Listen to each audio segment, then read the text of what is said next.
What's going on, everybody? Welcome back to the live stream. It's been a couple weeks because we skipped for Halloween, so I apologize, kind of, sort of, but come on, guys. It's a holiday. It's time to celebrate with the family. Drag my window over here just a little bit, recenter. Oh, beautiful. Anyway, welcome back to the live stream. So, how are you guys doing? I see we got 6 of us in the chat already. Jackson really hyping it up. I appreciate it, man. Always consistent on the cheerleading. I genuinely appreciate that.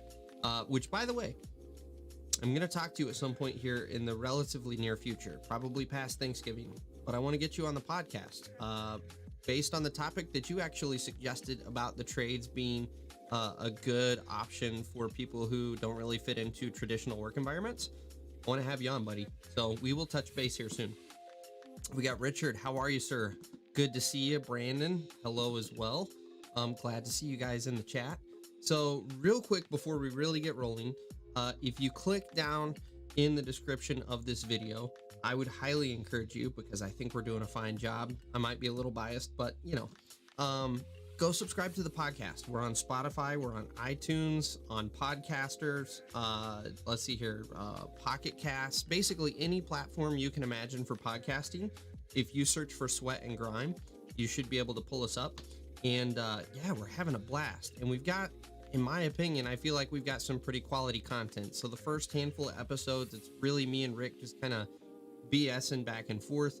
But as of recently, we've been getting some guests on, and we're having some really good in-depth conversations. We've had the senior vice president of the Associated Equipment Distributors on to talk about the infrastructure bill, and then that kind of morphs into a different conversation. We've had, and I know this sounds a little biased, but my dad, as you guys know, my dad is, at least you probably should, I talk about it a fair amount. My dad's in the banking industry, and he's actually started a ton of businesses and been really successful. He's had some failures that he's learned a lot from. And so we had him on to talk about managing debt as you grow your company. Rick and I did a podcast on how to start a company. If you're interested in starting a company, that actually came out of the live stream here a couple weeks ago. Yeah, what else? Aaron Witt, we did a podcast with Aaron Witt, had a really good conversation. So we've got really quality content. It's not just us being idiots on the microphone all the time. Like, we legitimately have some good thought-provoking content. So go check it out. I feel like we're hitting it pretty good. So anyway, the other thing I was going to say, just a little housekeeping. I am shutting down the vlog channel, and I am moving the vlogs back over here to the main channel, just because at the end of the day, I post 2 videos a week on this channel. One is my down and dirties, which I know everyone appreciates and enjoys. But the other video is typically me just randomly videoing equipment. And I'm sorry, but you can find 100 different channels to get your fix on that. In fact, Alan comes to mind. Construction Machinery channel does a great job with it. Go follow those channels for that. I'm actually going to be replacing those just equipment running videos with my vlog videos, just because it's teaching. It kind of falls in line with what I do with my channel. It gives you a little more over the shoulder experience, which I think some people would really appreciate and enjoy. So yeah, we're going to bring the 2 channels back together because now that we have the podcasting thing going and we are gaining some traction. I know we just started it, but we are actually gaining traction. We might actually have a sponsorship, but I don't want to jinx myself there. So I just kind of want to distill things down, kind of bring everything back together so that I'm not spread so thin. So that's it on the housekeeping stuff. Let's get back to the comments. So Richard, what's going on in your world of equipment and fun and notable? So fun and notable. I have not been out on any jobs over this past week because we've had horrendous weather here in Michigan. And so we've been kind of in a lull. We're really getting into that winter time, so everything's starting to slow down. But this week I'm actually driving down to Ohio, and I will be down in Ohio. Let's see here. I go down Tuesday, so I'm going to work Wednesday, Thursday, Friday with Merrick Miller. I can't remember the name of their company, but I get to run a Lee Bear dozer. I've never run a Lee Bear dozer. I'm pretty excited about that. And so we'll see what kind of project they got down there, but that is kind of the exciting thing. Another exciting thing is Rick and I have been pulled into the Associated Equipment Distributors. That's a lobbying group out of, I think they're based out of Chicago, but they have an office in DC because they're active lobbyists. We've been pulled into their national summit to do some podcasting and live streaming from the event. And so January 17th through the 19th, we will actually be in Orlando, Florida, doing some live streams from that event. We're actually going to be interviewing. And the really cool thing, this is top dogs of the industry. Like, we're talking about like the executive management team of Caterpillar is going to be there. The executive management team of McAllister Cat and Holt Cat, all of your Case dealers, all of your Komatsu dealers, all of the bigwigs are going to be at this event. So we're going to get some really good interviews. I'm going to try to have some good interviews for the Diesel and Iron channel. Sorry, allergy season. I'm going to try to get some really good interviews going for you guys here on the channel, as well as some for the dirt. And then obviously we're going to line some guys up to do the podcast as well, which further confirms you need to subscribe to the podcast. We're going to have some really, really good interviews coming up. So that's the fun and notable. Thanks for asking, Richard. How about you? What's going on in your world? AP, what's happening, my man? It has been a long time. And Brandon, I didn't skip you intentionally, but yes, you're right. We have been talking all day. So at this point, it's not, it's lost its excitement, brother. I'm sorry. But that's what happens when we chat back and forth all day. But it's good to see you. But AP, man, it's been a long time. I'm glad you could make it out. I hope you can stick around for a little bit. I understand. Well, you guys might be winding down. What's going on in your world? Because for you to show up here, I know you've been super busy. Let me know what you got going on. It's good to see you, man. Jackson, is he on speed dial for you? Yes, pretty much. Actually, it's through Instagram. Which, Jackson, you're just as bad. Like, you guys talk at me both about the same rate. So, and that's not a bad thing. Don't take that as me saying it's a bad thing. I do enjoy our conversation. So, Shane, what's happening? Good to see you, brother. How are things out there on the West Coast? I was really thinking I was going to make it out your way. We'll get into that in a second. Let me catch up here. James, good to see you, man. I'm glad you're making it out consistently now that the season's kind of winding down. I'm assuming you're gearing up for snow, because I want to say in our forecast, they're calling for some kind of wintry mix here within like the next 2 weeks. So it's coming quick. And Matt, good to see you. Actually, I already said hey to Matt, but I'll say hi again because it's been a long time. It's good to see you, Matt. And I'm sorry, I have not reached out to get you on the live stream. It's actually been a crazy couple of weeks here. Let us get through the holidays with Thanksgiving and everything, and maybe on the backside of Thanksgiving, you and I can tag team, and we can do a joint live stream like Shane and I have done in the past, and get you on. So we will do that at some point here. Let's see here. To answer your question, Matt, I am doing well. Just lots of things happening. I'll get into that in just a second here. Brandon, I am drinking, it's really light, and it is a Japanese scotch. And I know that sounds really pretentious and ridiculous, but man, is it smooth and delicious and good. I don't have the bottle down here, and I cannot remember the name of it. I'm sorry. We'll get there. Excuse me. Here's the whiskey, or the scotch. Let's see here. James, good to hear you're doing good, man. Vanilla cream with a tri-tip. Is that what you're drinking? And you're eating a steak? Did I get that right, Shane? That sounds pretty effing good. I like vanilla creams. Let's see here. That's awesome. So you have something to look forward to in Ohio. Yep, absolutely. This is going to be a good week. Nick, what's happening, man? Good to see you, brother. I tell you, this is the best part of the year because all the familiar faces come back, and it's good to see you guys. I miss hanging out all the time. Shane, glad to hear you liking the podcast, man. We got some really good stuff. We're kind of pre-recording right now to get out ahead of the holidays so that we're not all scrambling trying to make it happen. We've got some really, really good interviews coming up. We've actually added a third seat to the podcast, and it flows really well. We just fell into a rhythm right away. After doing one session together, Rick and I looked at each other and we're like, yeah, he's the third seat. Yep, we're good. So, yeah, we got some good stuff coming down the pipeline. So I'm going to back up for just a second. I'll come back to the comments. On the note of being able to make it out to California and everything. So as you guys know, I have been hinting and alluding to something happening in the background, and I can't give away extreme details because I am still under a non-disclosure agreement. But I was approached by a certain company to potentially do a show. It was going to be a new network that was coming out. And this was going to be one of the shows on that network. And we literally got to This week, believe it or not, I was supposed to be in Ohio and then in Minnesota filming for that show, and it was supposed to come out sometime in January. Unfortunately, because it's Hollywood, at the last second, the network did an entire, we're gonna go this direction instead, and so that fell through. So, it's kind of a bummer. I was super amped at the possibility of actually having a legit show that was going to be on TV, but at the same time, it's like I told everyone out there in Hollywood that I was talking with, like, just happy that I was on the roller coaster ride. That was a pretty awesome experience, and I'm at least on people's radar now, so who knows what happens in the future. But I have, as I mentioned, rebounded from Hollywood, and I am hitting up the politicians on the East Coast, and I got myself a hotel booked down in Orlando, Florida for January, so we got some awesome action happening. One way or another, we're gonna be having a good time here. So back to the comments. Let's see here. Ambitious Dirt Work. How are you? I'm good, man. I'm really good. It's been a good week. It's been a very exciting couple of weeks with a lot of stuff going on. So I'm really doing good. How are you doing? How's business? Yes, winter is coming, Jackson. It's coming quick. And this year, I'm afraid with the weather that we've had, I'm really afraid we're going to have a pretty rough winter.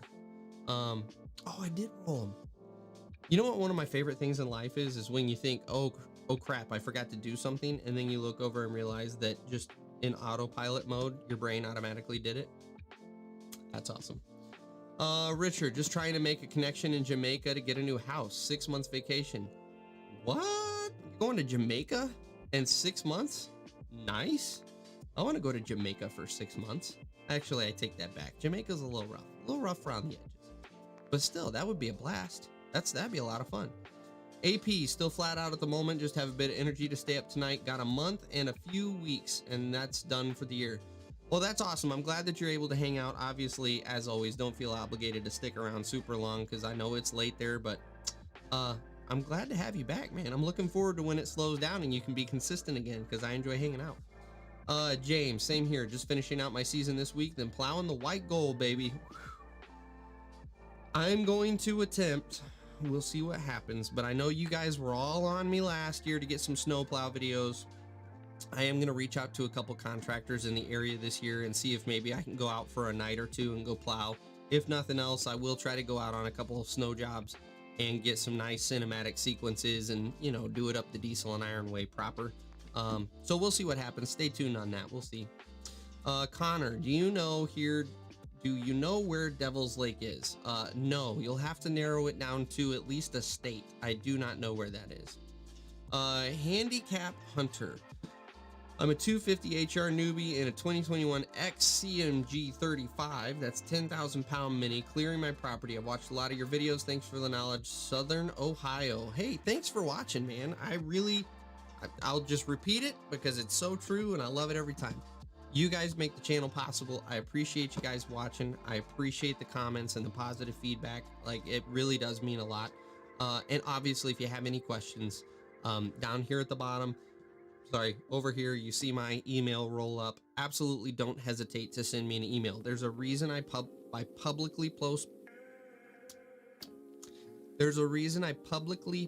my email. You're not bothering me. You're not pestering me. Legitimately, this channel exists so that I can help guys in the industry or that might have questions. So feel free to reach out. Nick, I did like that rig. That was a good looking loader. And I noticed you had I'm assuming those were hydraulic wings. I didn't pay super close attention, but that was a nice setup. You're going to be able to push some snow for that. Let's see here. Can't wait for more of the podcasts. Loving them. Go back and re-listen to them. Dude, I'm telling you, Brandon, we're really starting to fall into a rhythm now. Not that they were bad in the beginning. I think not to pat myself on the back and Rick, but I feel like we fell into a natural rhythm pretty quickly on that. But it's getting significantly better. We are really putting out some quality interviews, and we have more guys lined up for after the holidays. I think we're really going to go somewhere with this podcast. I think if we can just get the word out, and that's where I ask you guys, like, if you want to do Rick and I a huge favor, legitimately a huge favor, if you can think of someone offhand that's in the trades or even not in the trades that might want something kind of unique to listen to, shoot them our way. It's Sweat and Grime. We're all over the podcasting platforms. Just offer it up. maybe hop on their phone, you know, if with their permission, obviously, and subscribe for them so that they've got us pulled up and see what they think. Because really, we're still awaiting feedback from people. So, let's see here. Boom, boom, boom. Let's see here. There we are. Nick. Okay, so James and Nick are going back and forth. Ryan, what's happening? And I should specify it's Ryan Garrett. How are you, sir? Good to see you. 938K. Dude, those 938Ks, that, like I've said it before, that was what I ran on the pipe crew for like 2 years. So I have a special place in my heart for the 938K. That's a solid loader. Andy, first timer from South Carolina. Thanks for showing up to the live stream, man. Ask away if you got any questions. If not, hang out, enjoy yourself. It is traditional that we all sit around and have a nice beverage to kind of a last relaxation zen moment before we all go to work on Monday. So Jackson, I think it's a good thing, Brian, your awesomeness would destroy people's TV. Thank you, Jackson. That's very flattering. I do appreciate that. Unfortunately, the bottom dropped out of it on this go around, so we'll see what happens in the future. Let's see here, Nick. Yeah, I think we're going to get a lot of snow. Last 2 winters have been too easy. Same here, man. And I would even go a step further. For us, it's been probably like the last 4 winters have been pretty mild. And with the amount of precipitation we've had this year, let me put it this way. For the last 4 years, I've not done shit to get my snowblower ready. This year I have actually prepped the snowblower. I've got it pulled out to where I can just grab it out of the shed. We changed the oil on the old girl. Like, she's ready to rock because I'm confident we're gonna need it this year. Ryan, I've offered up a Bobcat and a Saney excavator and now a Liebherr loader. What do I need to offer you to come run equipment? So Ryan, remind me where you are in the world, and legitimately, so this is for anybody. If you want me to come work with you, I would be more than happy to come work with you, but I also don't have the cash flow at this moment that I can just waltz all over the US. So legitimately, if you want me to come work with you, we would have to talk realistically. I typically will bill $30 an hour and then ask that you cover my hotel stay. I don't need to be put up in the Ritz-Carlton. At the same time, please don't put me in a, rape me shack somewhere off of Airbnb in the middle of the backwoods. But those are kind of my realistic conditions.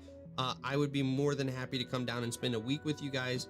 Obviously, if you're not the owner of the company, you've got to get the owner of the company involved in the conversation so that we can talk through the logistics of that. But honestly, Brian, if that's possible, I would love to come work with you guys.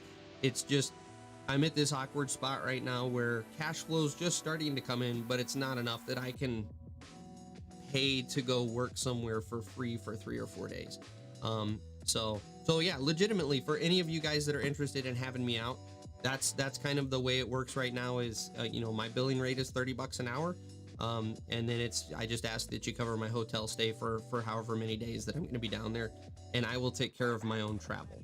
So that's kind of how I've been doing. So anyway, Richard, I want to buy a house to live in 6. I'm assuming that says, yeah, visit for 6 months a year. That's awesome, Richard. That's a fantastic plan. And honestly, the trades, what better way to do it in the dirt world? Because you're off for 6 months in the north anyway. So, AP, we get 2 weeks off over Christmas, then straight back to it. Oof. Oof. How cold does it get there in London? Do you guys really get that cold, or is it just kind of a mild cold? Like, do you have to deal with snow and everything? As a typical American, I'm completely ignorant when it comes to the rest of the world. It doesn't really exist in my mind, because the only thing that matters is America, and then our very mild neighbor to the north, old Canada. So I'm just kidding. The rest of the world matters. We just don't listen. Let's see here. Richard, got you starting a new company. Hey, congratulations, Nick, at starting at the new company. So Nick, if you're not aware, everyone, he has been in here talking. He is finally switching over to a new company. He's been at his old company for quite a while doing boulder walls. He's tired of that business. He's moving on to bigger, better things. So congratulations, Nick, and I hope your first day goes well tomorrow. And he's going to be on a Kubota, little Kubota Mini. There you go. AP, that case 210D has gone that I showed you, but a case 130 showed up Thursday. I like the 130. Rick and I had a little 130 on a basement dig we did here 2 weeks ago. And that was a snappy little machine. I thoroughly enjoyed that machine. It was a nice little hoe. Little too small for digging a basement though, unfortunately. America's Finest Backhoe Incorporated. I love it. Fine day to be alive and above the ground. Amen to that. And I don't know where you're at in the world, but here in Michigan, it was a beautiful day. So we've had some really crappy weather while we're in the transition to really like fall winter time. Today we had sunny, and I think we made it up to 50. I mean, it was just a spectacular day. Connor, Devil's Lake is southeast of you. Company I work for got the job to do 18 lift stations. Oof. So is that Michigan? Devil's Lake? Hey, apparently it is. Let's look at the old map. I guess I could let you guys see my map, huh? Hang on.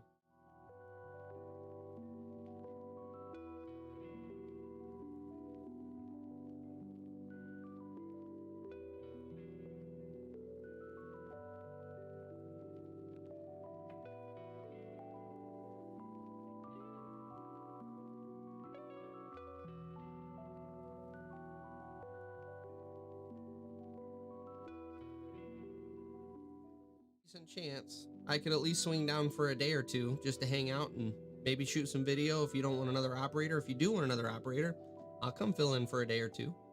And lift stations would be that'd be a fun project to play around in.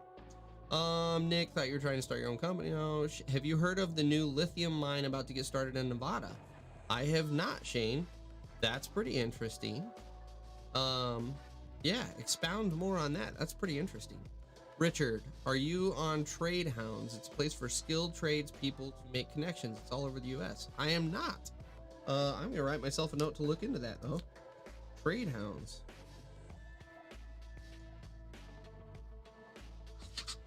Okay, I'll go. Thanks for the tip there. I will absolutely go pop on there. Oop. Been crazy, but finally stopped raining, so we're catching up. Yeah, same here, Ryan. This has been the first kind of dry week that, in fact, it hasn't been a dry week. This is the first dry, like 4-day stretch we've had in a while. So, James, I think we're going to get buried here just like in 2018. It's going to be miserable, James. I'm telling you right now, it's not going to be a fun year. 1 foot of ice on city sidewalks. That's insane, Nick. No thanks. See, my parents, sorry, I've got a splinter in my finger. We went for a hike the other day, and I have a splinter in my finger, and it hurts. And I know I sound like a bitch right now, but it hurts. Anyway, I totally lost my train of thought because I got distracted by my boo-boo here. I'm sorry, guys. We're gonna keep rolling with the comments. We're just gonna blaze right over that. I'm only 3.5 hours straight east of, oh, that's right. I keep forgetting you're like across the border in Canada. It's not our loader working at the concrete plant. Yeah, that's right. Okay. Yep. Yeah. I'll come see you at some point here, Ryan. Now, I will say that you Canadians really have a low opinion of us Americans because we're filthy and we are COVID infested. And so it is a little difficult to get across the border still. However, I am vaccinated, and I think as long as I can show a negative COVID test within 72 hours of the border crossing, I think I can get through. So it's not off the table. If you can communicate with your upper management and get permission for me to show up there and maybe get a little cashola, that's not out of the question. So just keep me posted, man. I'd love to come work with you guys. Legitimately, I would. It is simply a fiscal issue that I can't just drive out there for free. I apologize. I really do, because I would love to come out there. I just can't afford to do it. Nick, that winter was insanity. I did 800 hours from December to mid-March. Whew. That's rough. That is rough.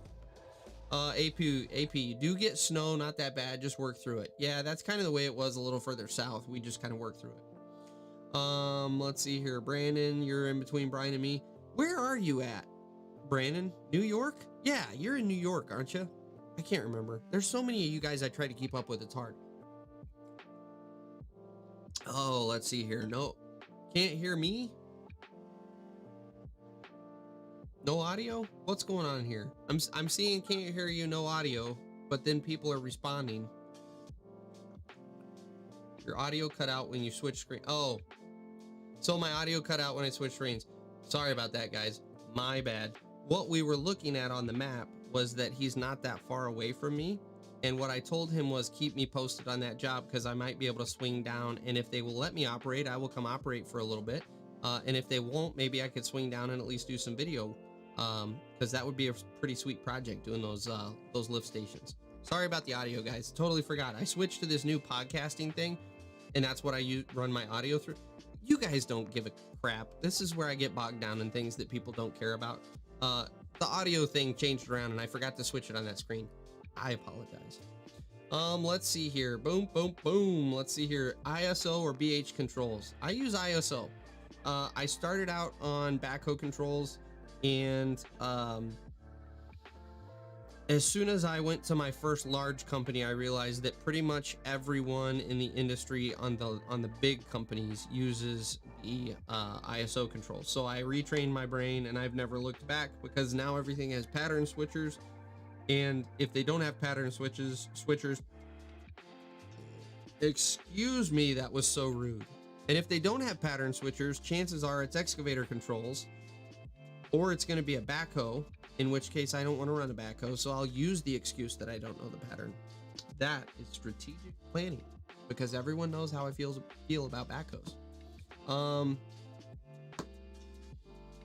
Where did we leave? Sweet Jesus, you guys are popping off quick. Everyone's chatting it up tonight. Let's see here. Brian, I thought that there was someone trying to start a company with you trying to get gold. Yeah, that was Brandon. Brandon has convinced us that we need to start a company and buy a D11, Volvo's biggest excavator, and then a couple like 45-ton haul trucks, and we'll just, oh yeah. eFix, hey, before you leave, I can't remember if I ever told you, but I did look at American paving or American asphalt. What is it? Born on Blacktop, whatever. Anyway, awesome channel, man. I appreciate the recommendation there. I wanted to hit you before you said you were just popping in, so I wanted to grab you before you took off. So I do appreciate that recommendation. I legitimately I've subscribed and got the bell notification on them because I legit like their videos. I used to plow snow in Wyoming in the winter. Now it's dirt year round. Oof. I cannot imagine plowing snow in Wyoming because you guys get some snow out there. That's crazy.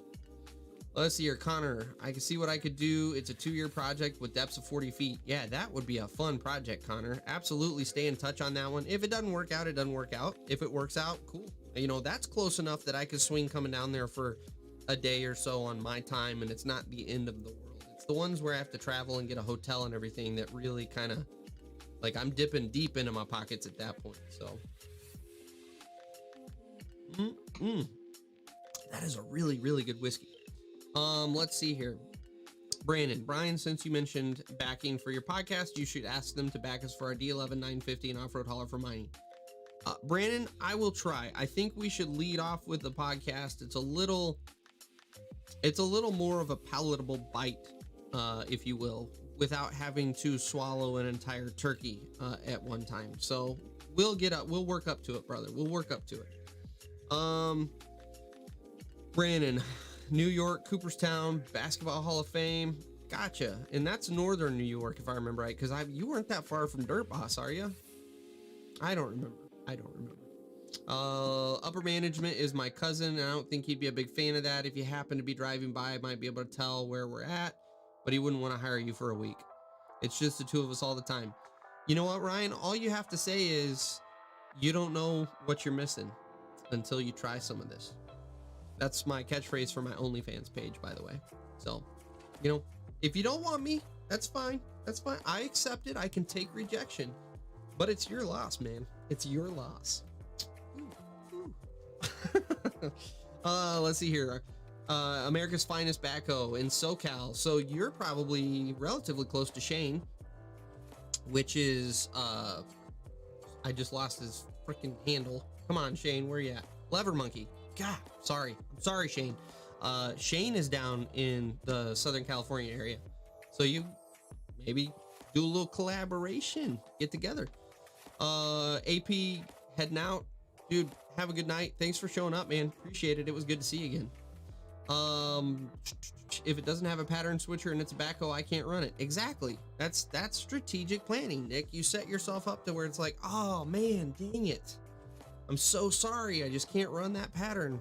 Ooh, sorry, I can't run the backhoe. You're gonna have to find someone else. I think we should bring a Lee Bear loader to the Yukon with us. It's a solid rig. All right, so we can, you know what? Why not? Because we've already got all the other shit that we're taking out there. Let's throw in a Lee Bear just for good measure. I don't see any problems with this. So. EFIX, nice American Pavement. Yeah, my wife and I bought tickets for the asphalt show in Nashville. You thinking of going? There is actually a decent chance I will go to the asphalt show on Randall Riley's dime. They're talking about having me go to some more trade shows to do some live podcasting, live streaming on their behalf, and do some live interviews. So we will see. Stay tuned on that one. Connor, did you see the video about the Z broom from American Asphalt with the raising dump body? Yes, we actually used to sell against the Z broom guys, and those are really, really nice trucks, and they had that one painted up, and you know, it may have got the pants a little tight when I saw that baby. That was a really, really nice truck. Yes, I was a little jealous of that baby. And I will say the technology in those sweepers these days, it's literally like a one button push, boom, all your gutter brooms fold out, go back to where you had them. Everything is like your water jets, and everything is exactly where you had them with your last trip. And so when you got, you know, you get to the end of your run and you got to pick up, it's one button. It sucks everything in, shuts off the water, shuts off the vac, you back up and you make your second pass, boom, hit the button again, everything unfolds again, water goes on, vac turns on. They're slick trucks. I used to sell Schwartz, which yeah, we'll just end that there. But yeah, I sold Schwartz for quite a while. Let's see, where do we leave off? March 22nd. Yeah, EFIX, I'll keep you posted on that. March 22nd, there's a decent chance that they might send me out there. Brandon, 90 minutes is like a typical drive in this industry. Come on, man, suck it up and get out there and work with Dirt Boss. He could use the help and you could use the paycheck. Do it, come on. Jackson, you should try getting Stony Ridge Farmer on the podcast. I'm not even familiar with Stony Ridge Farmer. Where is he out of? And what is he? Oh, I see. He is a. Yeah, I don't know. He's not even on my radar, Jackson. I may have to look up some of his videos. I don't know. I've got a farmer buddy right down the road here that owns one of the biggest farms in the area, and I have debated having him on the podcast just to kind of talk about what they do and what their life is like and how that all works. So. Nick, Brian's OnlyFans would be him and Case Dozers. No, Nick. I would be outside the Case Dozer with my shirt off, rubbing myself all over the Case Dozer. It's OnlyFans. Come on, man. You don't feature the equipment. You feature your sexy body on the equipment. That's what makes you the money. That's why I'm saying it's your loss if I don't come to your job site. Case Dozers isn't going to sell that. It's my body on that Case Dozer in that nice tight Speedo that's going to sell that. You get to go to sleep thinking about that, by the way, tonight. You're bad. Just saying. Lever Monkey, you're in Central California. Okay, so my bad.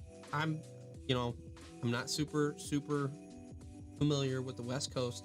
I apologize if I have offended anyone here. Just kidding. Nick, Brian and JCB and backhoes, more specific.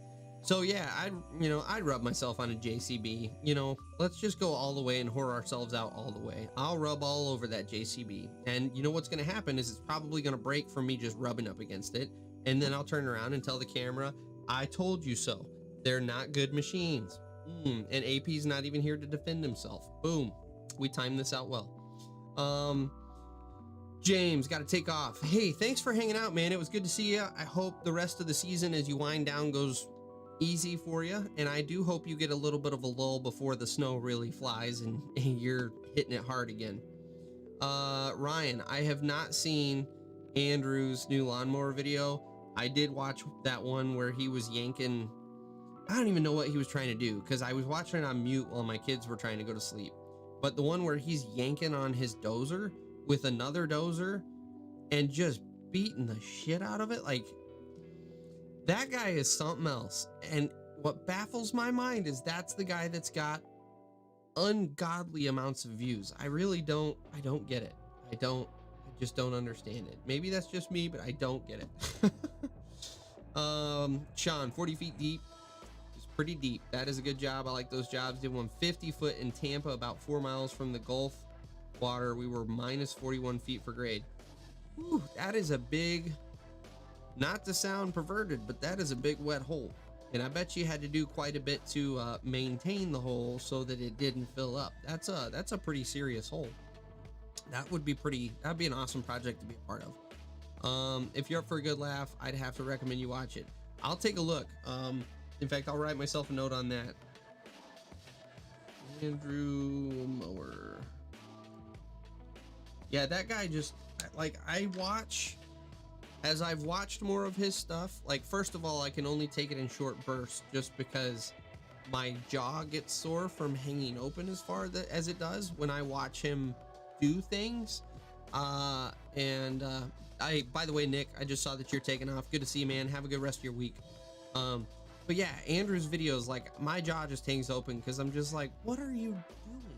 Like, this is, like, in some ways I'm like, oh yeah, that was a really genius idea. That's really creative for him to approach it that way so he can do it by himself. In other ways, I'm like, dude, you are so close to instant death. It's not even funny. Or, well, like when he was yanking on that dozer, like, part of me is going, you're absolutely destroying not one, but two pieces of equipment by yanking on this thing. And the other part of me is going, dude, if that cable cuts loose, you're smoked. Like, that's so dumb. Good God. But you know what? It is what it is. Makes for good YouTube content, apparently, because he smokes me on views. Oh, Richard, Brian, look me up on Trade Hounds if you get on. It's a great way to get connected with other people in all trades from around the country. You could also get some more work in the trades. I'll check it out, Richard. In fact, you will be the first one I look up. But I gotta make sure I spell your Vincent. Okay. Gotta make sure I spell your name right. Yeah, I'll look you up, and I do appreciate that recommendation. I'll take a look at it, and if nothing else, you know, what I've learned in life is it's all about networking. And so, another way to network, it works. eFix, I know you're a dirt guy. We start a project next week that's all downtown architectural concrete, mostly landscape related. Have you ever worked with carpenters or concrete guys outside of operating? No, not really. So, you know, during operating, we did some bridge work. And so I was skirting around the edges with the carpentry guys. I've been around some rough framing crews in the residential side, but not really enough to really get much and really get to know them very well. So, but that sounds like a pretty interesting job. I'm not, like, I enjoy the architectural concrete. That's really awesome stuff. It is amazing to watch what those guys can do with concrete. It's pretty incredible. Sean, it's going to be a ton of dewatering because they are very close to the lake.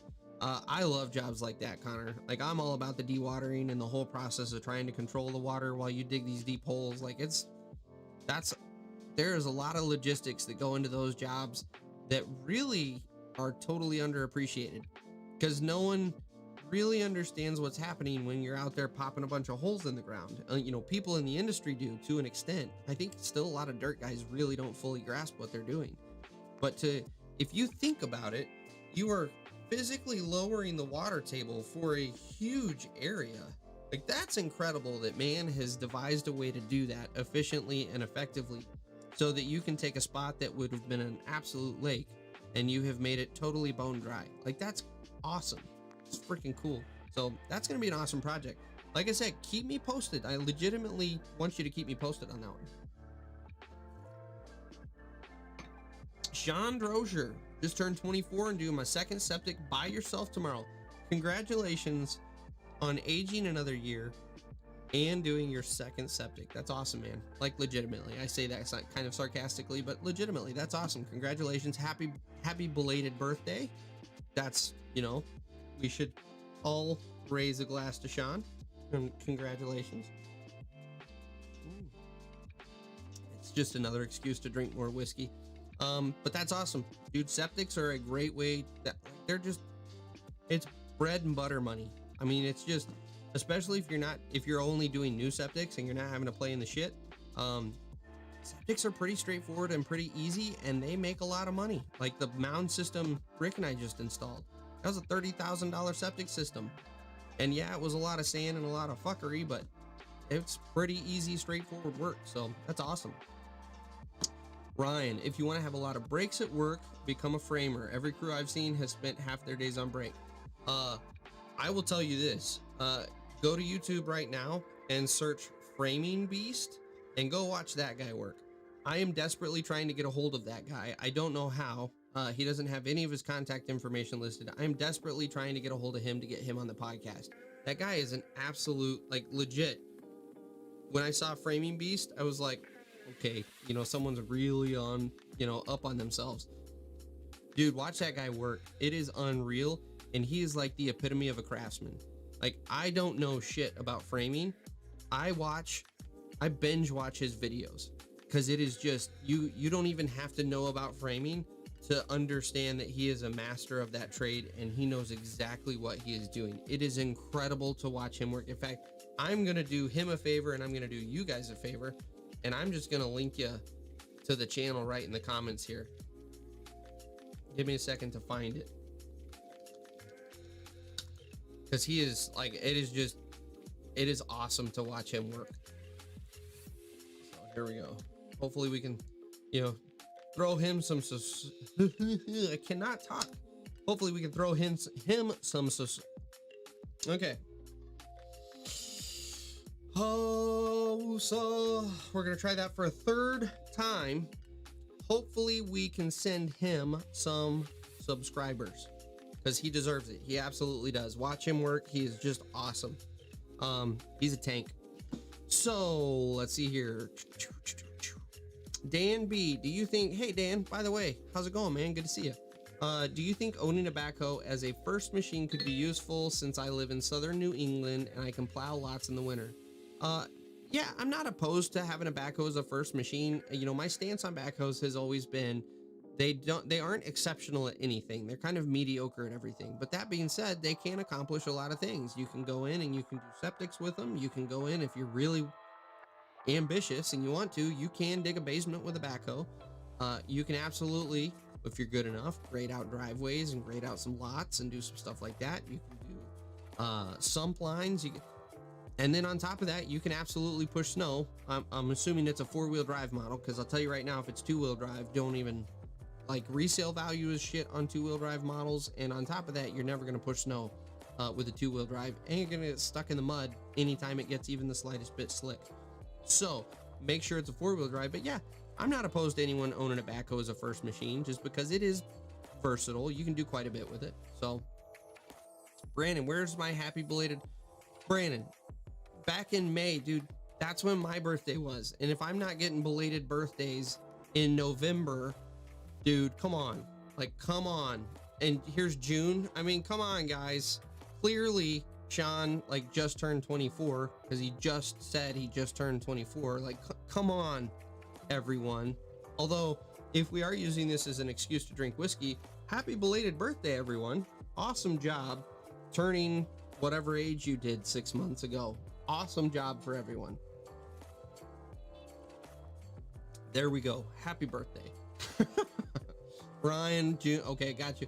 Shane, going to be looking at putting in a septic on my property in Colorado next year or so.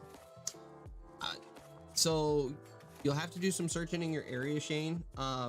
Some municipalities will let you do it as a homeowner. Others will, they will require you to have someone licensed to do the work. So just make sure you know what you're getting into, but they are really straightforward, especially if it's not a mound system or anything like that. It is legitimately easy. It is really straightforward. The only thing you need to worry about is getting all your elevations correct. If all your elevations are correct and in line, it's pretty straightforward. Sean, we did well, points for 18 feet, because that's all you can suck for probably 2 weeks. Move them down another 18 feet, probably 2 weeks, and move them down again, sheeting on. Yeah. So, and that's just like a physics equation there, right? So you have an above ground pump that is having to pull the water up to the pump, and because of the head pressure there, and how much force you need to suck that water. You can't go much beyond about 18 feet unless you get some massive pumps. And so that absolutely makes sense that you would do it in chunks, dig down, drill more holes, dig down, drill more holes, and then, like you said, sheathing all the way down. So that makes total sense. Ryan, if you want to watch some cool post frame building, I'd recommend RR Building. He's insanely detail oriented, and it's amazing how productive they are with two guys on bigger buildings. I will look them up, man. I appreciate all these recommendations, guys. I legitimately do check out this stuff. So RR, what is it? RR Building. That's, you said post framing. Circle that, baby. All right. Mrup, or is it Imrup? Who knows? I think you've been in here before, right? If so, it's good to see you. If it's your first time, thanks for showing up, because I can't remember, but that sure does seem familiar. What would you say is the best piece of equipment to become proficient at? Obviously, being good as many as you can is really important, but if you had to pick one, what would it be?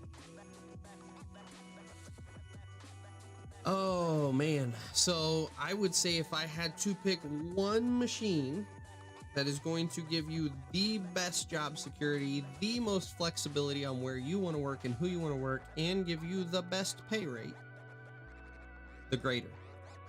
Because the grader is a dying breed in our industry. It is a very difficult machine to learn. It's hard to find someone to teach you. It's also very hard to find someone who will let you go out and play in one, because generally it's one of the final production machines. Like, that is the machine that is putting down all of your final passes on whatever project you're doing. So it can be difficult to get seat time. Because of all of those factors, blade operators are going out of style like crazy. And so if you can get proficient at that machine, you will always have a job, and you will be able to an extent, within reason, you'll be able to say, look, dude, you're going to give me a $5 an hour pay increase, or I'm going to boogie on down the road to this other company. It's that bad in the industry.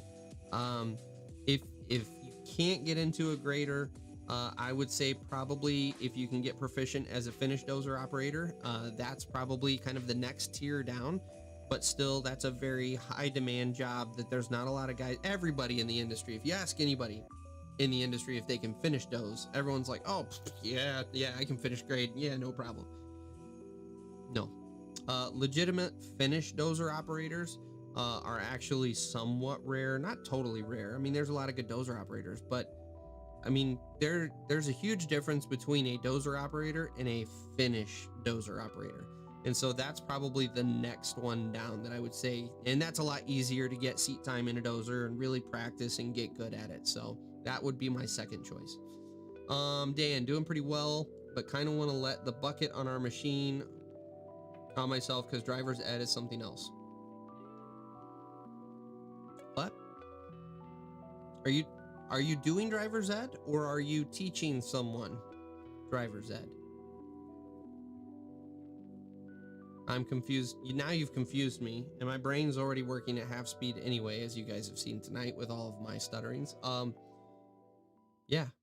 Let me know. Are you teaching driver's ed? Or, yeah, I'm done. I'm done commenting on that. I'm sorry, Dan. Catch me up with where we are. Brain shutting down. Restart. Sean.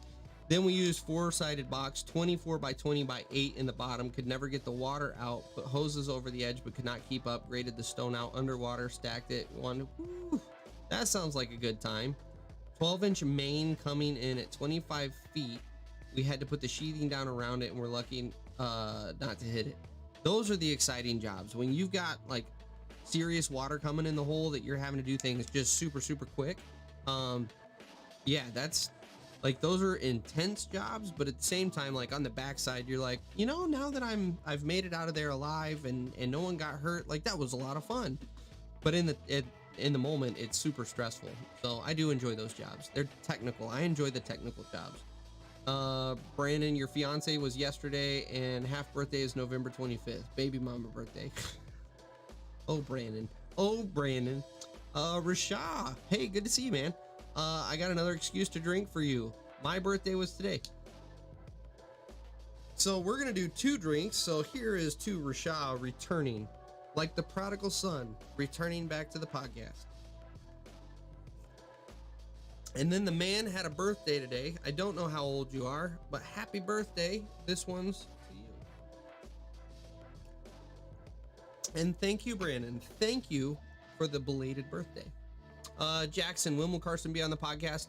I'm hoping maybe towards the holidays, like a little closer to Christmas. So he's just starting to wind down for the season. And Carson runs at 1,000 miles an hour because of everything he's got his hands in. And so like half the time when I call him, it will go to voicemail and I won't hear back from him for like 2 days. It's just like he's that swamped. And so we've already discussed him being on the podcast. He said he would love to do it. It's just a matter of waiting until he has the time that he can be on the podcast. So stay tuned on that one, Jackson. He'll be on, I would say before year end, we'll get him on. Ryan, kind of want to try out a grader, but then again, I want to learn to run a dozer and a loader as well. So I will say, going from dozer will help you substantially when you get into a grader, because the same concepts kind of apply. It's just a totally different machine. So when I say the same concepts apply, so when you raise one side of your blade on your dozer, this side goes down, right? So you have to account for all of that in real time as you are changing the pitch of your blade and everything. Same as in a grader. It's all seat and the, you know, the ass level we talk about all the time, that also applies in a grader. So one of the stepping stones that you can take to get to the grader, if you can't just get in the seat of one, is become a very good finish dozer operator. And then if the opportunity presents itself, and this is something that I would encourage everyone, like talk to upper management and tell them that you are interested in learning the blade, because everyone in the industry right now recognizes that blade operators are very hard to come by. And so there's a decent chance the company will work with you to get you some seat time if you really express interest in learning how to run the grader.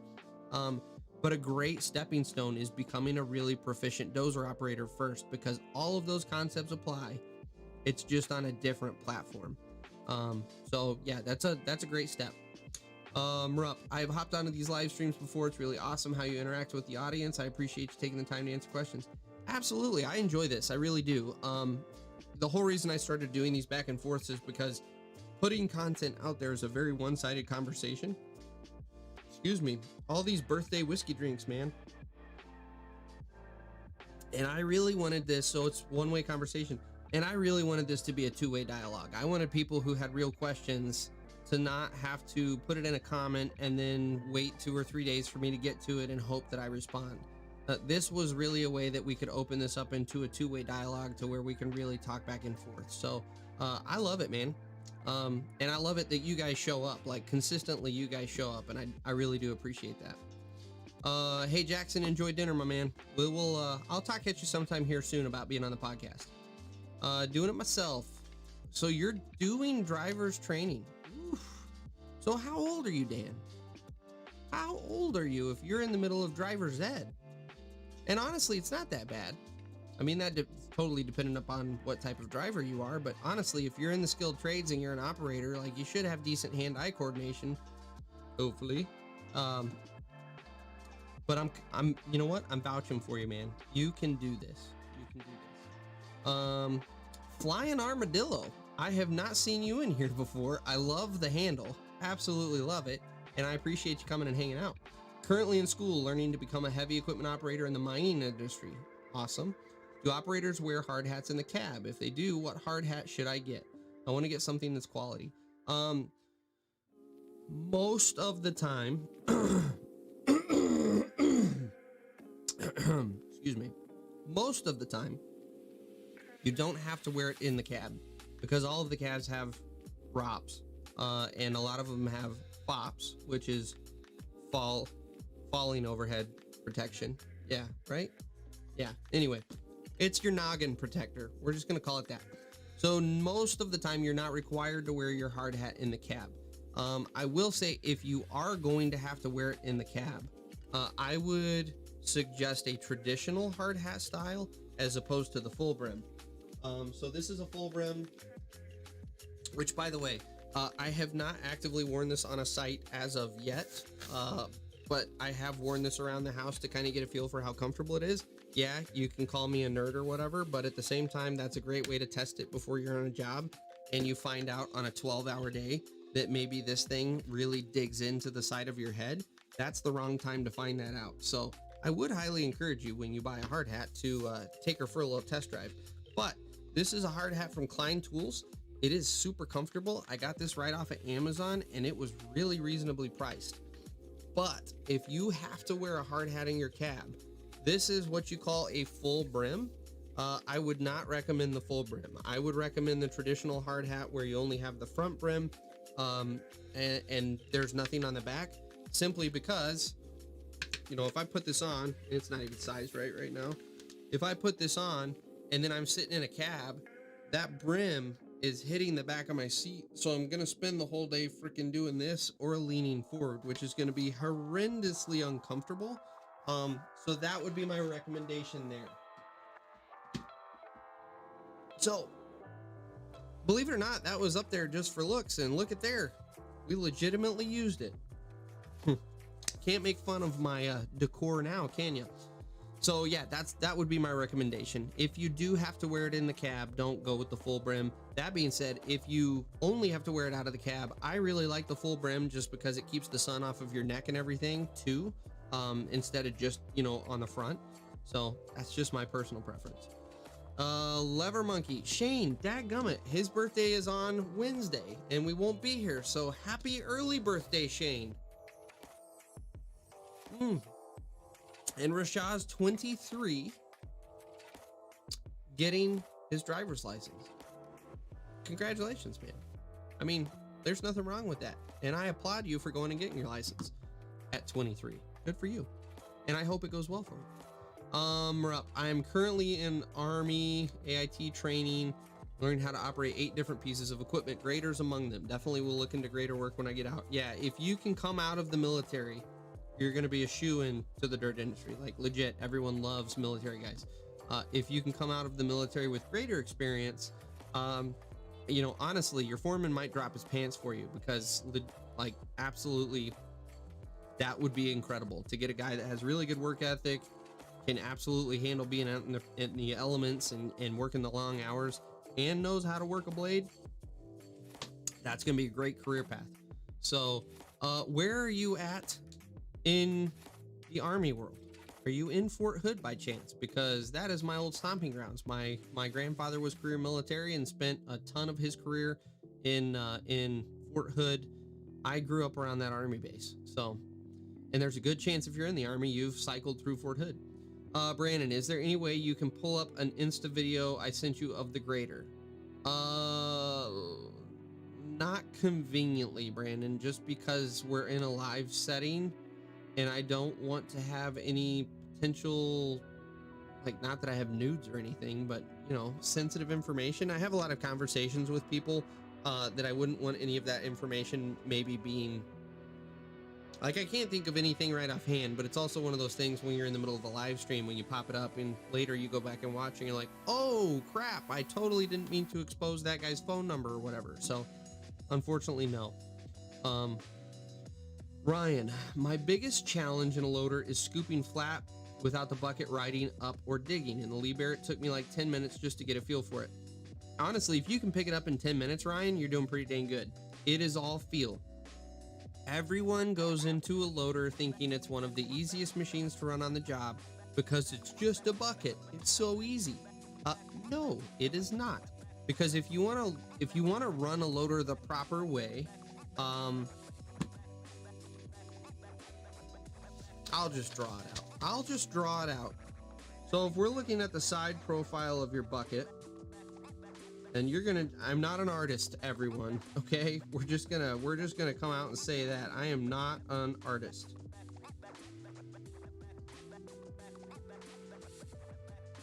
Okay.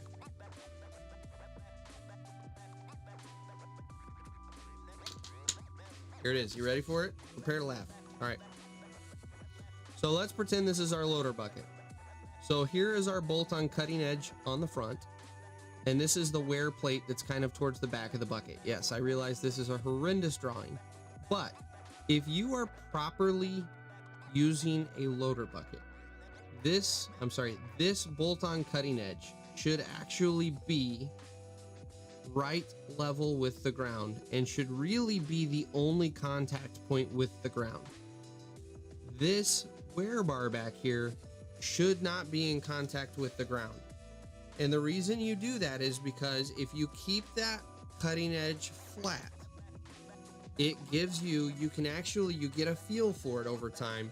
You can feel when you set that bucket down, you can actually feel when it sets level, and then you know you can confidently go forward and you're not going to dig, you're not going to ride up over. You can feel that. What people tend to do is they tend to scoop at an angle, and so this cutting edge becomes this kind of bow shape like that. And now you don't have a level surface. And now it does turn into a giant guessing game on where your cutting edge is and when you're going to dig and when you're not going to dig. And so I've always encouraged people to keep that cutting edge flat so that you have that nice level spot. The only time I would ever pitch forward is if I was cleaning up on asphalt or pavement or anything like that, or concrete.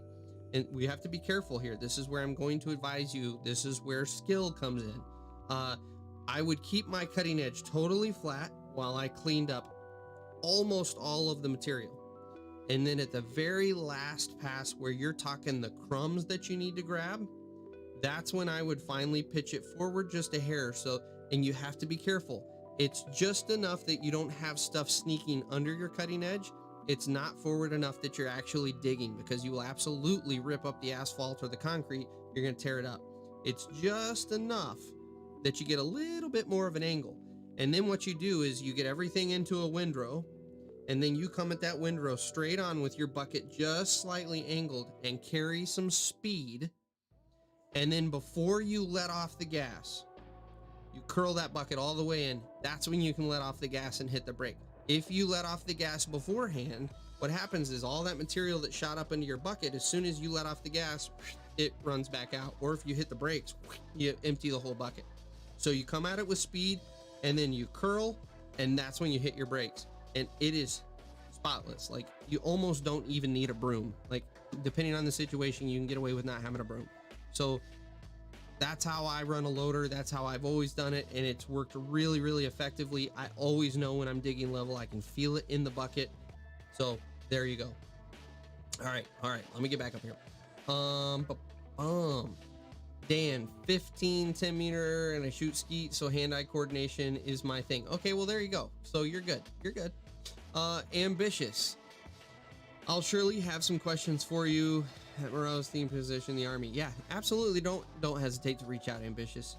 Dan B, I've been on a 308 CR, D5G, LGP, 259D. Okay, so you've been on a fair amount of stuff, including a case dozer. Look at you getting. Yeah, that's awesome. Flying Armadillo, absolutely. Rasha, bro, I've had my license since 16. What are you talking about doing driver's training for? Now I'm totally confused, Rasha, and I take back all of my congratulatory, like, now I'm just, damn it, I'm upset. You've lied to me. Damn it.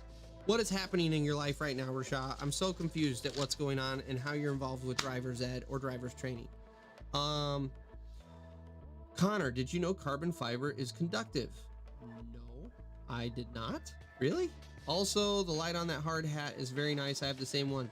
Unfortunately, I didn't get the light with this one, which I was kind of bummed about because it did look really nice. But I did not know carbon fiber is conductive. That's really interesting. I would not have guessed that at all because it's just carbon. Like, that's interesting.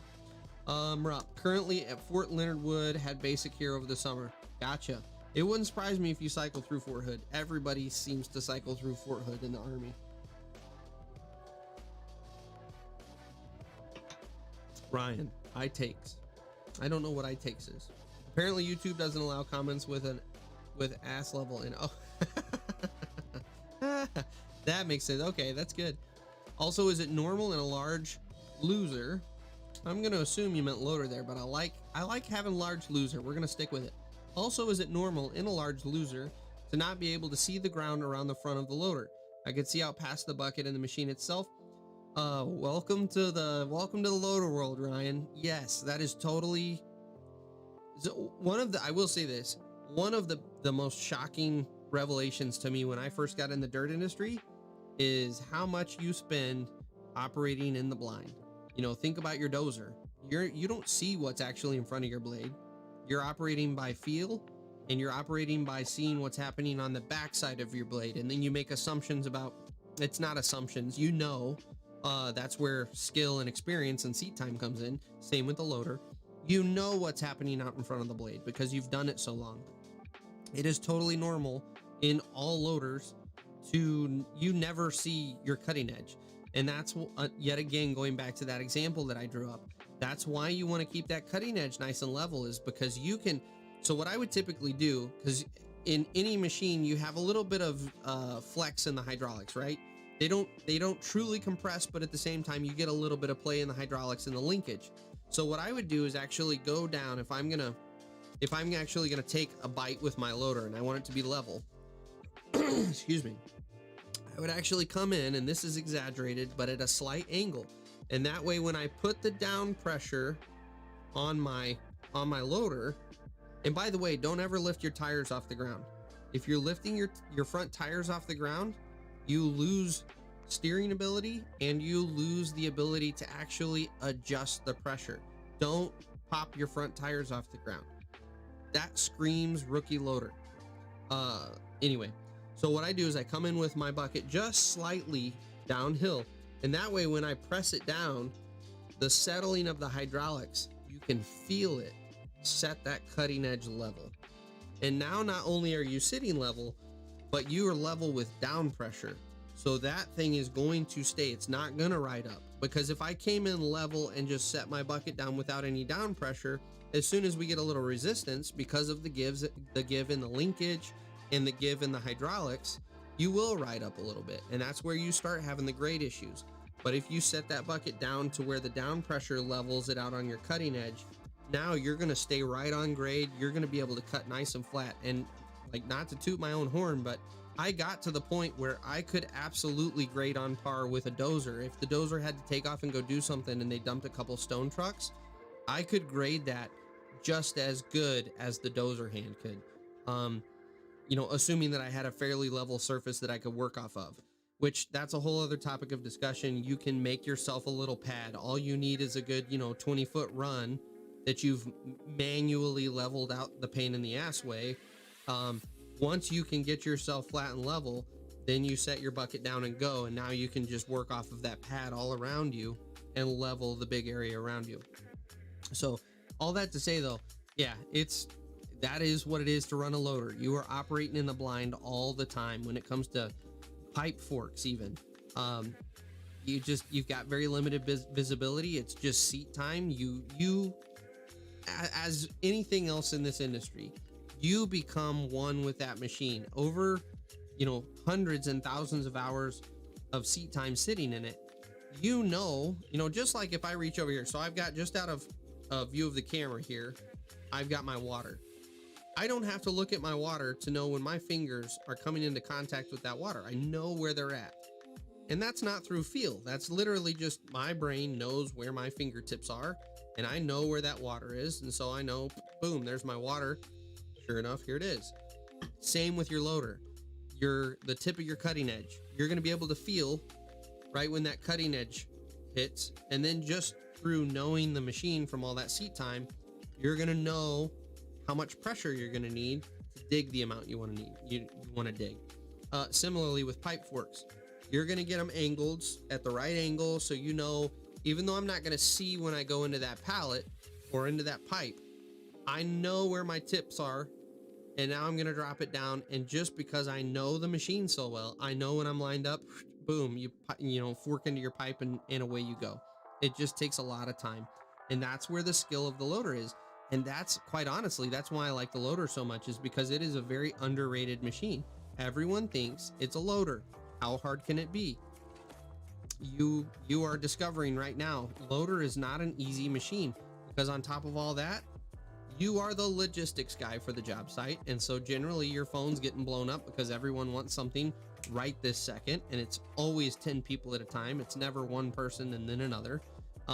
So it is a very challenging machine, but it is once you get it down and you get good at it, it is a blast running a loader. So let's see here. Flying Armadillo, love the podcast. Thanks for listening to the podcast. Genuinely, thank you for listening to the podcast. It's been a blast recording those. I was just talking earlier, we've got some really good ones coming up. So we just did a podcast, and we're recording forward so that we get out past the holidays. And so stay tuned. They haven't posted yet, but we just did one talking about the infrastructure bill that's coming up. And that one was a really good discussion that kind of moved into talking about the labor force and what we need to do in the country to kind of get our labor force back. We just did an interview with my dad, who comes from the banking industry, and then he has started, I don't even know, a dozen businesses probably over his lifetime. And he's been very successful at it. And so we just recorded one talking about managing debt as you grow a company. And then again, that morphs into more just kind of trade talk. We've got some really, really good interviews coming up. So stay tuned, man. I do appreciate you subscribing and listening. So, boom. That was Dan B. Oh, I'm sorry, Rasha. Yeah, you're right. I'm totally confused. That's why I'm getting so lost here. Sweet Jesus. I don't even know where I'm at in this conversation anymore because I'm confusing you and Dan B together. I'm sorry. It's been a long week. Can I go with that excuse? Or maybe we've been celebrating too many birthdays tonight. Can I use that excuse? You let me know what I can get away with here. Ryan, couldn't see what I had done until I was in the rearview mirror. Luckily, I didn't overdig, but electric over hydraulic controls, that was making things more challenging.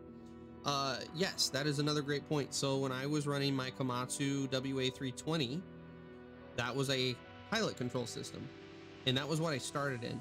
And so I learned to grade with the feel in my hand.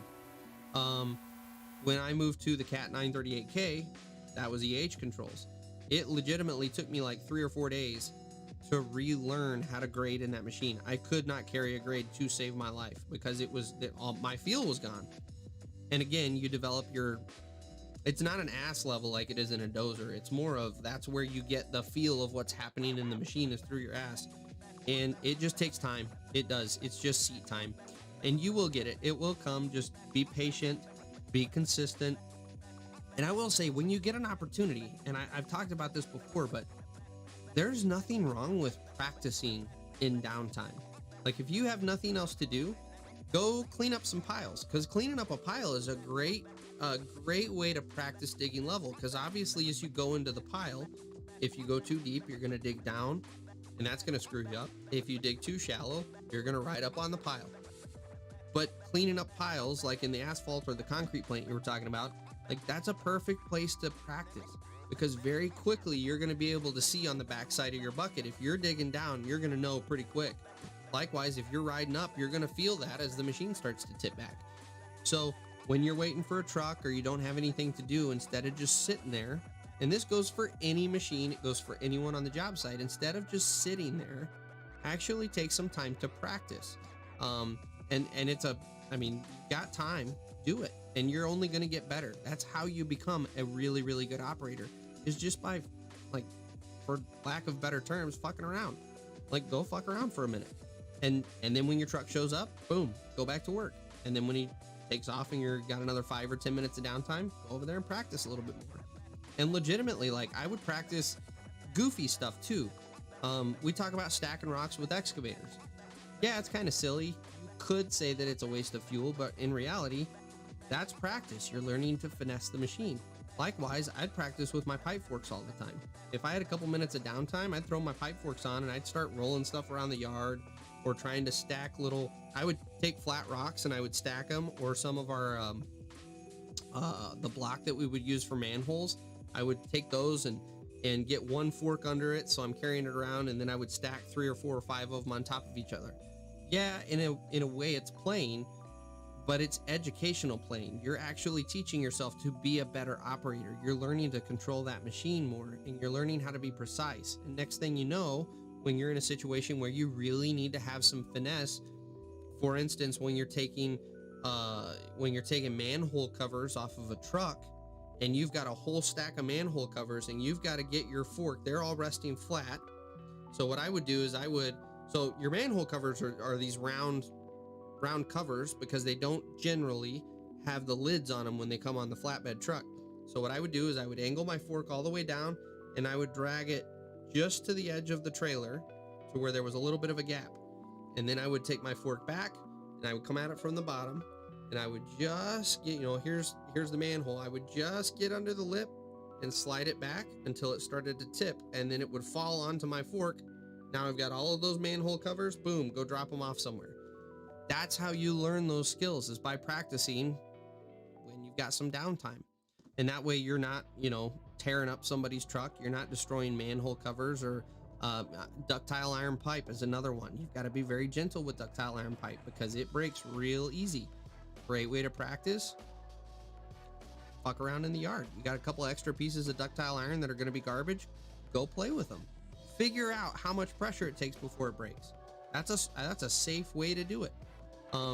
Figure out how you can, fumble with some of your concrete pallets. Those are super, super fragile. If one of those splits open, you are in a world of hurt. But if you've got one that's been sitting out in the rain and it's a junk pallet, go figure out exactly how you can manipulate it without fucking it up. So that was a long-winded answer, wasn't it? Excuse me, pardon me, sorry. That was all the birthday celebrations. Excuse me, again, birthday celebrations. Sweet Jesus, guys. That's it, Rashad. You guys keep making me do all these birthday sips, and before you know it, you've drank an entire glass of whiskey in 2 minutes. So Ryan, I will say the Liebherr, the visibility is a lot better than I was expecting. The camera allowed me to see straight out the back, but I could see off the back corners with no problem at all. Yeah, that's pretty typical with a loader because you do have the engine behind you, to have pretty limited visibility out the back. Really where it's important, if you got the backup camera, obviously, the sides are really important, and then being able to see kind of the sides of your bucket. That's why I was not a huge fan of the WA-20, is because instead of having a rounded piece of glass in the front like the 936, it has two angled pieces that then come together in very hard lines. And every time it seemed like those lines where those pieces of glass met were right in line with where I needed to be. So you're constantly doing this, trying to get your angle. It's irritating. Also the pillars, where are the pillars at? And a good cab design will have those pillars, for the most part out of the way, that so even when you're angled over, you can see your bucket pretty well without having to lean, to be able to see around your pillars. Ryan couldn't see anything behind me in a Doosan loader. I have not run the Doosan loaders. So, Luca, I appreciate the compliment. I have no idea which statement you're referencing, but I will take it no matter what you're referencing. We'll just go with that. But thank you for the compliment. So let's see here. Connor, still going for my bachelor's in construction management. Sometimes it's hard to tell if it's really actually worth it because in reality, I want to run equipment. You will not go wrong with a construction management degree. I will say that is one degree that I would say if you want to go to college, if you want to get a degree, that's a great one in this industry to have.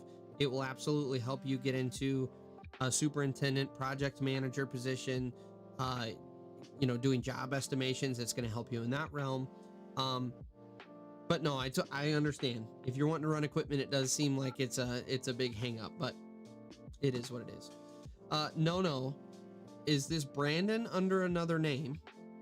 Or is this just another guy that's wanting to call me daddy? Because that's now two of you guys. If this is not Brandon under another name, that's two of you guys that want to refer to me as daddy.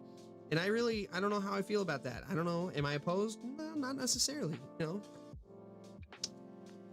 going to have to try harder than that to make me uncomfortable. I'll just say that. As Brandon knows. Chris, speaking of not being able to see the cutting edge, one thing I taught myself with a 953, there's a flat shelf on the back of the bucket. You can eyeball that. It's parallel with the bucket. The problem is if you get into a loader where someone has already kind of made that half moon shape with the cutting edge, you can't really sight that in. Also, a lot of times there's a shelf on the and this may be, you might probably are talking on the back of the bucket. Most buckets have a shelf on the back top edge of the bucket that is parallel with your cutting edge. But again, you know, let's go back to my horrific drawing. I shouldn't have wadded that one up in anger. I'm sorry, Rashawn. Yes, I'm sorry. I didn't mean to wad that up in anger at you. So yeah, let's draw our loader bucket again, because I am an artiste. Oh God, this one's even worse than the first. My God. So if, and this is way over exaggerated, I realize. Oh, in fact, I'm even going to do it up a little more, because what happens a lot of times, if you have some guys that are rookie loader operators, look at that bucket. Isn't that beautiful? My God, it's amazing. I haven't gotten some sort of an art sponsorship here. What happens if you get in a loader that you haven't been running is someone will half moon the entire cutting edge, because these cutting edges get flipped. And so, you know, this edge back here, it's hard to do this in reverse on the camera, by the way. This back edge starts flat, but then when they flip the cutting edge, the half moon that's on this side now rotates back to this side. And then the guy continues to use the bucket at an angle. And so what you end up with is this cutting edge that I've drawn here, where it is a total half moon. That's the only problem with using the bucket shelf as your level indicator, is that's not necessarily where you have to have the bucket positioned to dig flat and level. Because of that half moon, you can see, like, if this bucket is flat and level and I come up against a pile in front of this cutting edge, I'm gonna skate right up over top of it, because my cutting edge is shaped like this. And so as I hit the dirt, I'm going right up over top. And so that's where, you know, you get into a situation where cutting flat and level on some of the loaders I've been in, I have to have my bucket at like a, I don't know, 15, 20 degree angle, because that's the way the cutting edge has been shaped. Over time, you can slowly, the way you can correct that over time is on hard surfaces, especially like if I'm scraping concrete or asphalt. The way I adjust for this, and it takes a month of consistent, deliberate like use of the bucket, is if I have to come in at a 15 or 20% angle, I'll come in just a little shallower. And what I'm doing is I'm wearing, let me see, this is easier because it's so freaking hard to see. What I'm doing is I'm starting to wear this section to where it's a little more flat. And then I wear it, this section a little more flat. And then I wear this section. And what happens is you slowly eat this cutting edge back to where this is all gone down here, and you have a thin but flat cutting edge. So you can correct that over time, but it requires you being consistently in the machine, and then you being deliberate and intentional about it. So I mean, that it is what it is. So yeah, that's how you can kind of work around that. But that's also the danger of setting your return to dig to just being level. But you can also, on a lot of these machines that have return to dig, you set the angle, and then if you hold that return to dig button, it will set that to being the return to dig angle. So you can return to dig to where the bucket is already at that 15% slope. Just depends on the machine you're running. So I honestly like the long answers. I end up with answers to questions I didn't even know to ask yet. Well, I'm glad, because sometimes I feel like I'm just rambling and people are like, sweet Jesus, get to my comment, man. So I am glad that I'm helping out. Matthew Smith Undercover. Whew. Okay. I want to get into web design, but I don't have much experience. Should I do a uni degree, or can I simply give my son a quick blowy for extra confidence? Thoughts on legal? You know, you're really going into some dark territory there, and I'm not qualified to give out legal advice, but I do believe in most countries that incest is frowned upon, and I think that's putting it lightly. So I would say skip university, because there are a ton of YouTube videos that probably incorporate some fellatio in them, that will also touch on web design, and I would encourage you to go that route. Just because, why go in debt to get a degree in web design when you can get all of that on the internet and have some fellatio integrated in the training? That's just my thoughts. So I'll just throw that out there. Ryan, that's not going to cut it. What? Oh, you must be referring to the message retracted. I don't know. Brandon, I am not no. So we now have 2 individuals that are calling me daddy. All right. Well, I mean, it is what it is, guys. I did see that you did you wanted me to bulldoze that ass. Is that what it was? I think that's what it was. And what I'm going to say there is, I'm happy to, but you're going to have to pay to be on the OnlyFans. Unfortunately, none of that can take place on YouTube. It violates some of it's silly, but their code of conduct, whatever. Meet me over at OnlyFans and we will plow that ass. I'm just kidding, guys. Or am I? We've already talked about me rubbing all over a case dozer. I mean, what do we do here?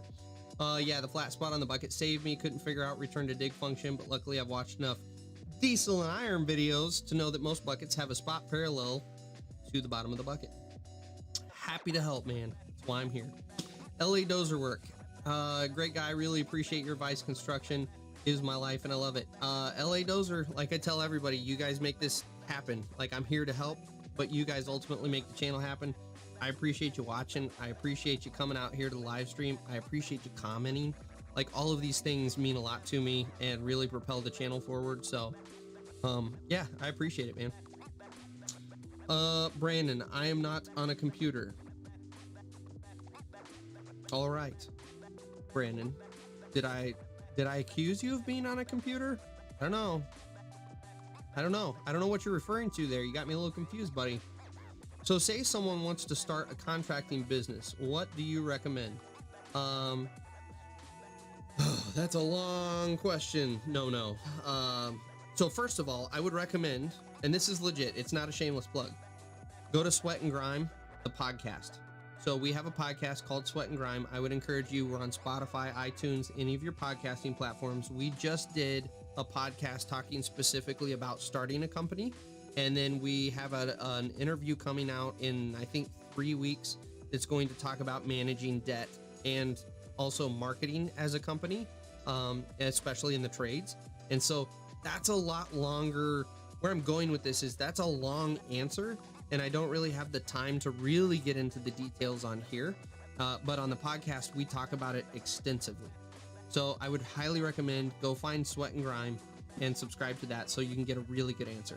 Your shorter answer is, if you want to start a contracting business, obviously I would recommend you start in the industry if you're not already in the industry and learn, if you want to go dig basements, go learn everything you can about digging basements working for a contractor. If you want to go do underground work, go spend 5 years doing underground work so you know all of the ins and outs, all of the funky situations you can get into, all of the everything associated with it. Once you've learned whatever the trade is that you want to start your business doing, that's where you kind of have to come at it from the angle of, are you going to kind of moonlight and back your way into it, or are you going to just jump off the cliff? If you're going to jump off the cliff, I would highly recommend you have at least a year's income needs. So whatever your income needs are, have a year of your income needs in the bank. And that's not money you're going to use for your business. That is literally what you're going to use to live off of, because most businesses, whatever profits you have, you're not pulling out of initially. You're reinvesting those to buy more equipment, more machines, hire more people, hire more office staff. And so it's very common for you not to pull anything out of a business for 1 or 2 years. And so you do need to think about that before you get into it. If you're moonlighting and then you're moving to going full-time, it's a little easier to get into just because most of the time you've got some of your tools already purchased. You've kind of already got some income flowing in and you're kind of familiar with what to expect. So, it really, there's a lot of variables there.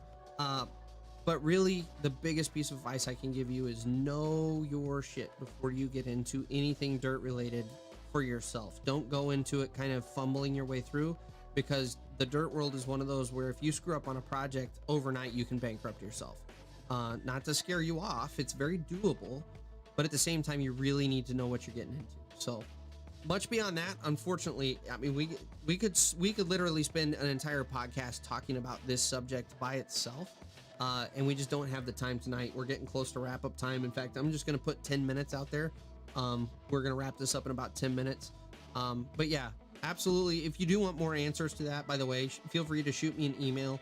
We could potentially schedule a call at some point if you wanted to talk through that. Excuse my 12-year-old cracking voice. Good God. But yeah, let's see here. Chris, I know exactly what you mean. Same with the teeth. They get that banana shape on the bottom. That's when you have to compensate with more pitch, and it tends to exaggerate wear even quicker.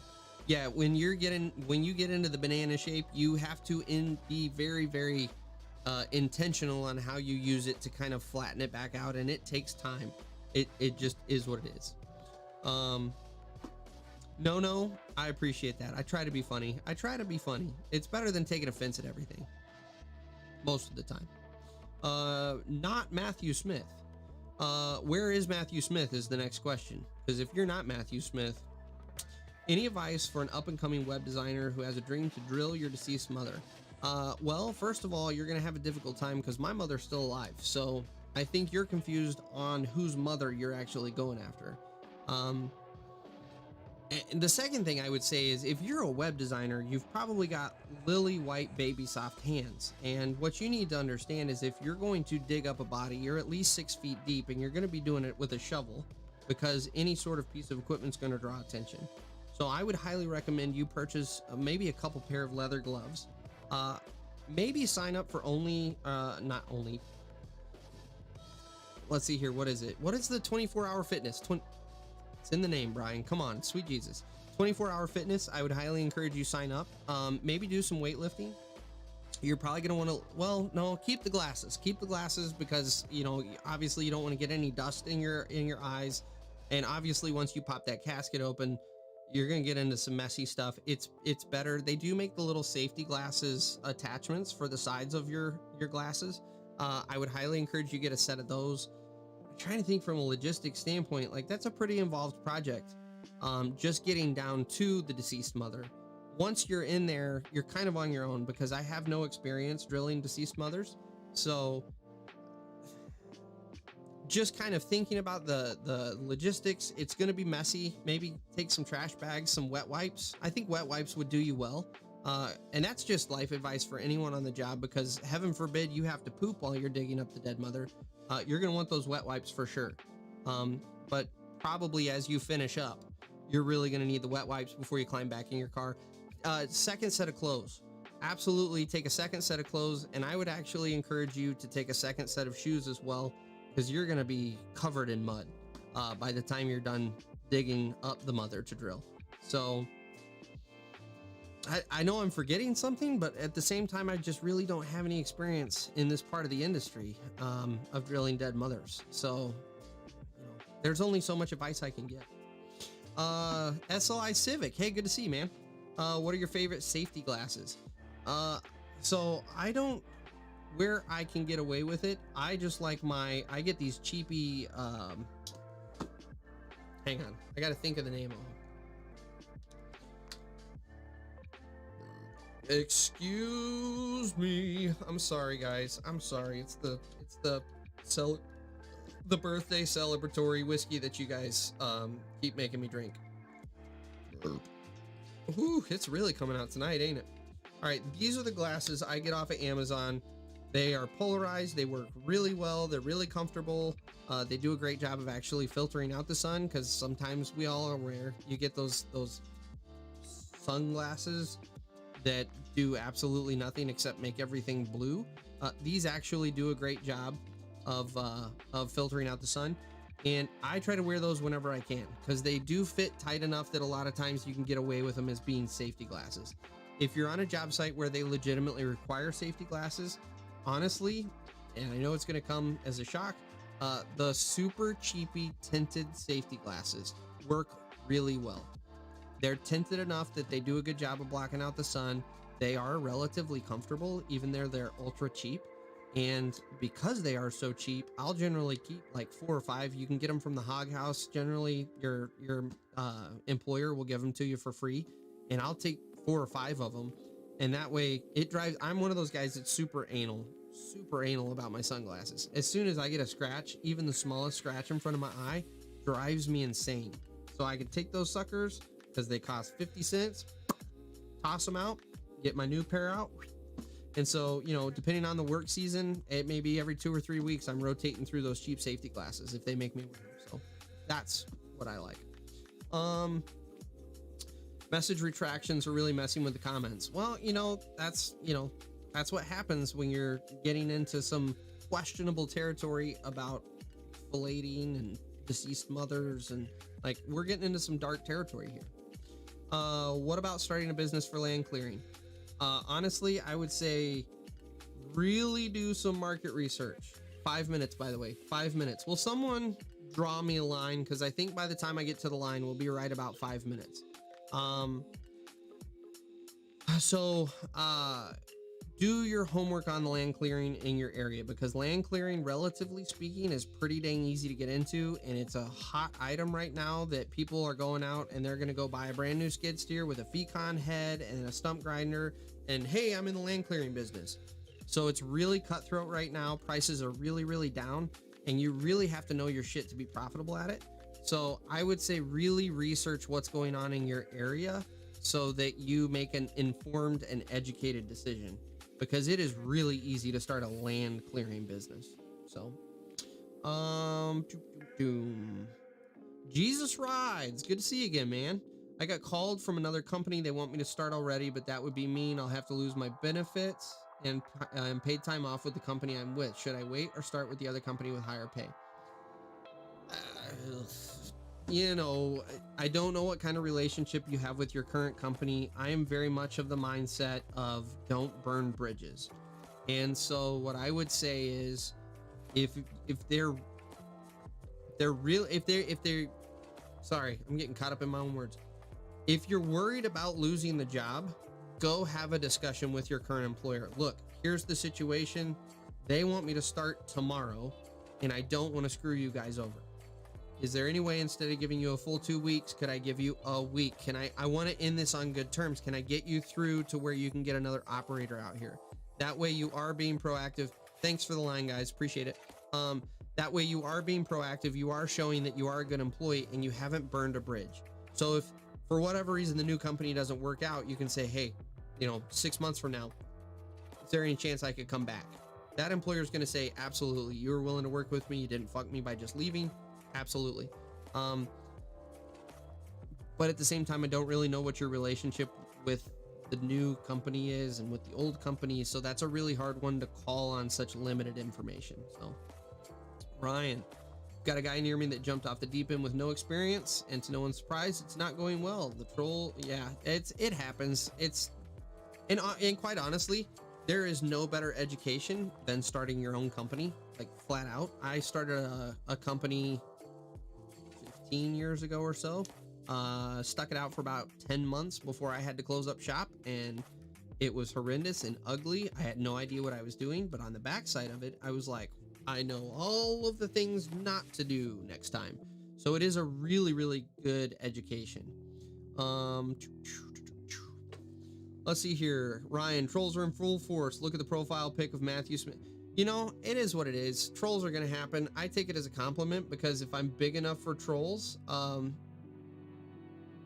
that means we're going somewhere, guys. And you guys are along for the ride with me, legit. Like, Ryan, you're one of my regulars in here. Like, it's all of us, man. We're going to the moon, baby.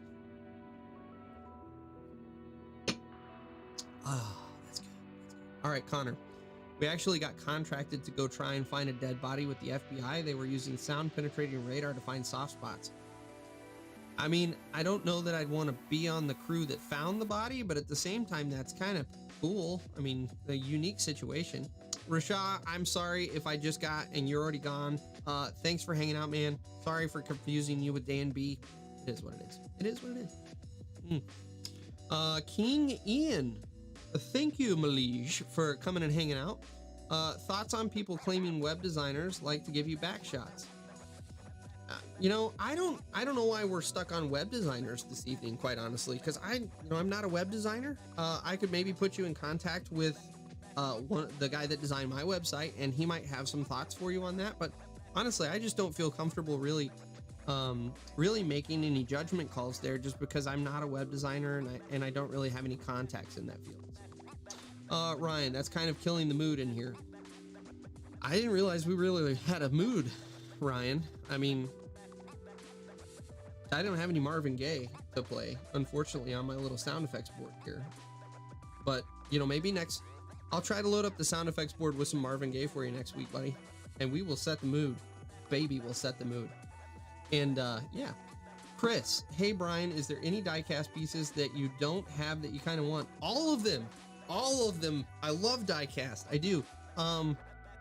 My ultimate goal as I get rich and famous from YouTube live streaming, my goal is ultimately to own all of the machines that I've run over time. So, you know, kind of getting into the Cat 349s, Cat 385, and I've run so many freaking machines, you know, a Cat 950, getting some more case equipment. Like, honestly, I'm all about all of the diecast models. I don't even care if I've ran it at this point. I'd love to deck out these shelves behind me and have a whole bunch of them. You know, life goals, right? Life goals. So there's the line, guys. I work for a company who wants to try to give you 2 weeks for doing with that you were going to Yukon, not the Boone. Well, Ryan, so yeah. Damn it, now you got me talking past the line, guys. What the hell? Anyway, we will stop by the Yukon on our way to the moon. It'll be a pit stop. So that's the line, guys. I appreciate you hanging out. Trolls, I appreciate you hating. It's been a good time. Like, it does keep it saucy in here. I will say that. You know, I don't have a problem with it. I'm having a good time.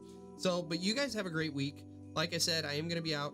If you haven't subscribed to the podcast, go look it up, Sweat and Grime. Hit the subscribe button. We got some really good discussions coming out.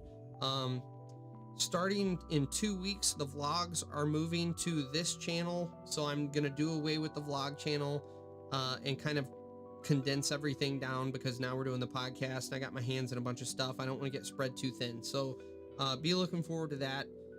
And yeah, I think that pretty well wraps this one up. So I hope you guys have a fantastic week. As always, thanks for hanging out. I appreciate it. I will be live next weekend. I will be back in town, so we will go live.